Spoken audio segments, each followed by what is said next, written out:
dneska se budu měnit já. Je to pro mě něco nového, protože nikdy v životě jsem si ještě nebarvila vlasy a kolikrát vidím změnu ostatních holek, je to úplně něco jiného. Chtěla bych to zkusit a důvěřuji svému stylistovi a taky kadeřníkovi, takže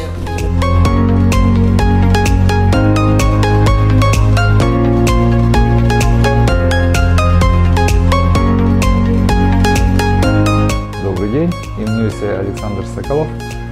Я сам профессиональный кадржник, и там у вас в моем салоне.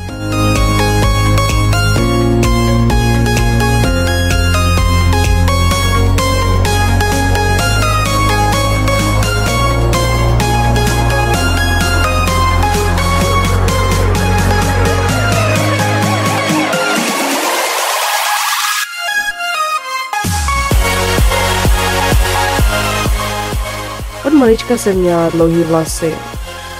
Vzpomínám se na to, jak moje babička mi pletla cepánky. A ještě na to dávala olej, aby vlasy neodstávaly. Bylo to strašně divný. Teprve před pár lety jsem se rozhodla vlasy úplně změnit. Což znamená, že jsem si je sestříhala, ostříhala, změnila délku.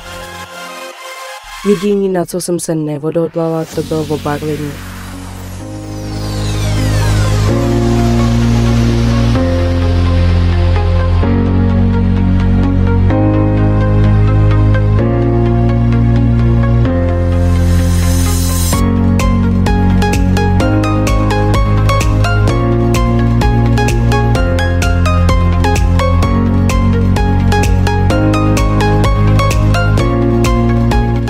Ahoj, jmenuji se Alina a jsem vizažistka. V dnešním dílu budu líčit naši krásnou moderátorku. Jdu na to!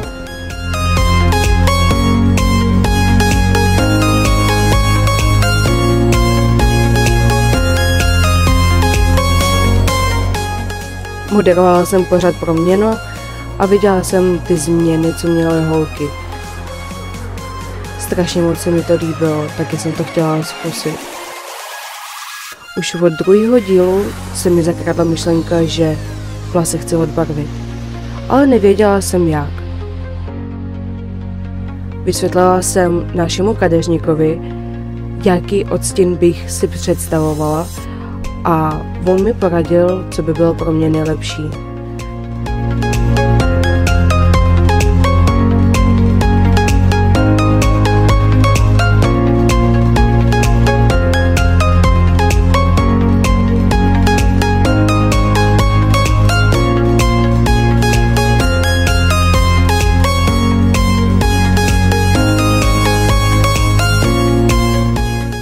Tohle je můj příběh a vůbec toho nelituji.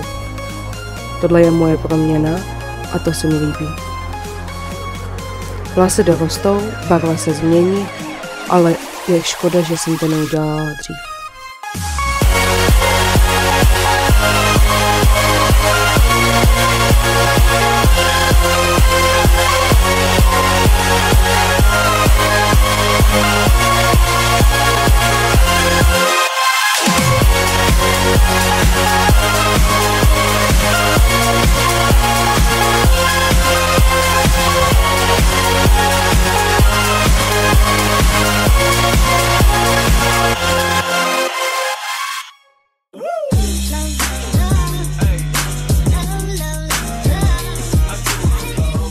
Tak co, jak se vám líbí moje proměna? Mně se líbí strašně moc, vypadám úplně jinak, líčení, účes, nádhera prostě. Pokud se vám líbila moje proměna, nezapomeňte se podepsat na náš kanál, dát nám like a taky třeba zkoukat naše Instagramy a velice rádi vám pomůžeme se změnit taky stejně jako mě.